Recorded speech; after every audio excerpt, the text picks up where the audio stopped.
Hey garden friends, I just wanted to stop in here really quick and share with you how easy it is to start seeds indoors, and it doesn't have to cost you a lot of money.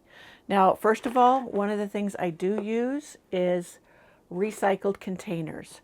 I poke holes in the bottom, and I will show you that, and create drainage. The lids make a perfect little greenhouse, and I use a metal industrial rack with lights to get started. But if you have good exposure, like a southern facing window in your home that's unobstructed, and what I mean by unobstructed is I have a porch overhang, a wraparound porch, and it obstructs the sun in, the spring, late winter, spring.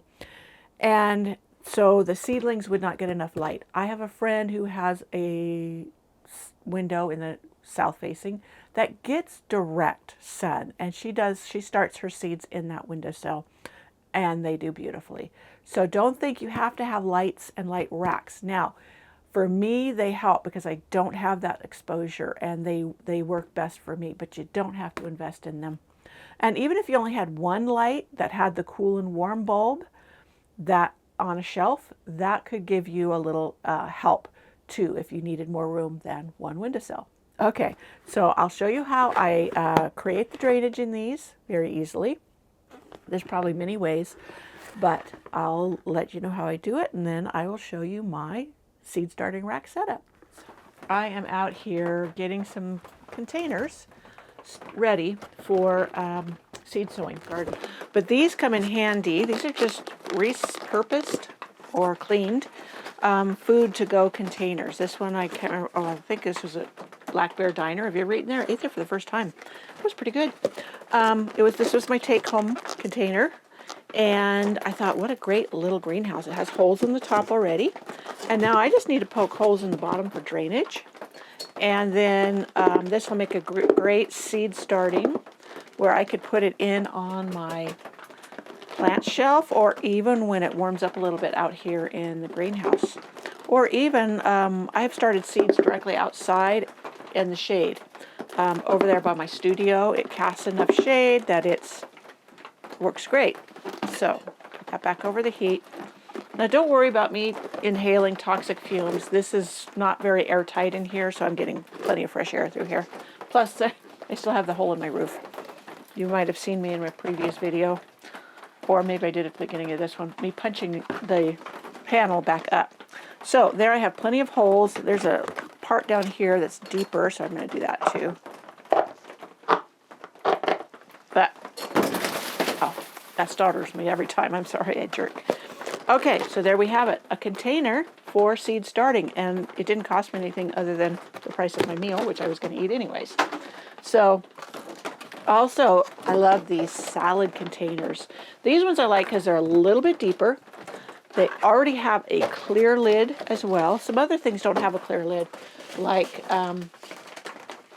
it's got sticky stuff on it. Like this was a lunch meat container. This is clear. This will make a great seed starting container, but the lid is not clear. And if I put seeds in it that need light to germinate, then using this would be counterproductive. But I can put seeds in here that don't need light to germinate, or even prefer it darker. So same here. I just poke the holes. And this alcohol burner is getting this thing plenty hot to do several holes. Twist it and make bigger holes, and then put it back on it. And then I don't poke holes in the lid because I only leave it on there long enough for the seeds to germinate, and then this comes right off. So I don't need to have holes in it, and I'm not worried about mildew or mold or anything growing. I haven't had any struggles with that anyway yet. So some people swear by using cinnamon as an antifungal, and I have read it does have antifungal properties, so you can use that. Plus it smells good. Alrighty, so these containers are all going to work great on my light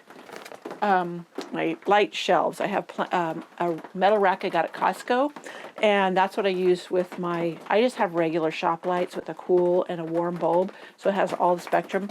I do have one grow light dedicated that's supposed to be a higher light spectrum. I didn't personally notice a dramatic difference between using that and my regular shop bulbs. So if that's all you can afford is the regular shop bulbs, then go for it. I haven't seen, you know, enough of a difference for the cost difference.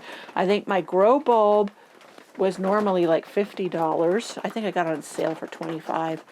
And the shop light bulbs, I can't remember what they were. When I first got them, they were like $8. So it was really cheap. And I still have a bunch that I got years ago.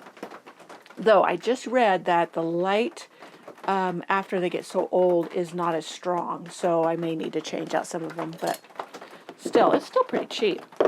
So this is, like I said, the salad container. I'm doing the same. So how do you like to seed start? I like using reclaimed items because it keeps the cost down. And then if I'm not buying fancy equipment, then I have more money for seeds. So sometimes though, I get it that once you buy it, you invest in it, it's there for years and years and years. In fact, I have pots I bought, 13 years ago. These little pots. These are 4-inch, 3-inch. I like them. They work fantastic. And they're just now breaking down. But I have reused and reused them for years. Okay, so I've got these all taken care of. So someone wanted to know about my light rack for my seed starting. This is just one of those, some people call them a baker's rack. We've called them industrial racks because that's what they're called on the box. We got these at Costco. We have several of them. Some are in the garage, my husband's office. And then I have the regular, excuse the creaking of my floor, shop lights. And the T12 bulbs. I had shared with you in a previous video getting the warm and the cool version of these bulbs and putting them in these lights. I have two, let me see if I can go over here, hanging on each rack so it covers the entire shelf of plants. You'll notice I have some seedlings going back there. Those are my petunias. And up here I have, this is actually a grow light that I paid much more for. And I have this one up here, and you'll notice I have the seedlings very close to it. And that helps them prevent getting too leggy. But I have tomatoes and peppers, and right here some geraniums. I only have one of those because it was like $50 normally, and it was on sale for half off, and I got it for $25. Truthfully, I haven't noticed a dramatic enough difference to weigh against the these lights were like $8 a piece, and the bulbs, the first light I bought came with bulbs, not a cool and a white. I had to swap out one of the bulbs, but I think the last time I priced the bulbs, they were $10 or $12 for a 2-pack. I need to update my trip to the hardware store and see if that's still the truth, because you know how prices have changed. But then here's another lower shelf, I should say, not the second, this is the third. And this one's not on right now because I got to replace the bulbs, but I have more in the basement. And then this one doesn't have a light set up on it, and these plants down here don't need the light as much. So this is a Nicotiana, or Nicotiana, some people call them, that came up in this pot, volunteer from last year, and it's done great in here all winter long on my plant rack. And I'll show you my grand mess here of seed starting that I brought inside since it's been so cold and hard to get to the greenhouse, though I have done a lot in the greenhouse too. So that is basically it for my seed starting rack. Nothing fancy. And when I need to, I don't lower these. I have chains where I can lower the lights closer to the plants, but normally I just put something under them to elevate them, which is easy to remove, so I don't have to be moving the chain up and down. But you'll see how this one has a chain on it, and I lower and raise it as I need. Now, if you'll notice right up here, this is a massive industrial grow light. That thing will heat my house. It's not a new LED one. It's an older version, and that thing just sucks the power. So I don't use it anymore. I have thought of putting it out in my studio cottage, and it would heat in there while it had the plants under it, but I have yet to do that because the heater I have out there, this is 400 watts, and the heater I have in my studio cottage is 400 watts. So it would just replace that if I decided to do that. So I would be just exchanging what I'm paying for, but getting the heat that I need. Okay, super simple. You just, like I said, you can buy the chain. Some of them come with a chain, and then, can you see this? It's an S-hook, a metal S-hook that I just hang it on the rack with.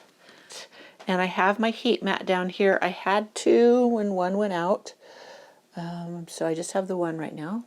But it comes in handy for germinating things. Like this is some basil, it just germinated. And over here, this is some delphiniums that I had started with a coffee filter in a plastic bag. Now I had tried a method that I had seen in a magazine where you put them in ice cubes, the delphinium seeds, and then you plant them. That didn't work.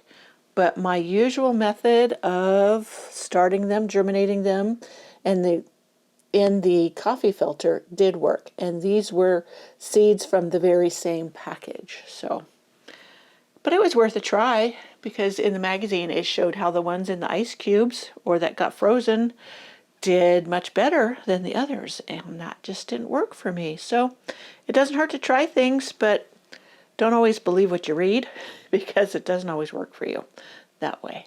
Okay, I hope to see you in the next video where I'll share something else, some other tip or trick that I use in my gardening adventures.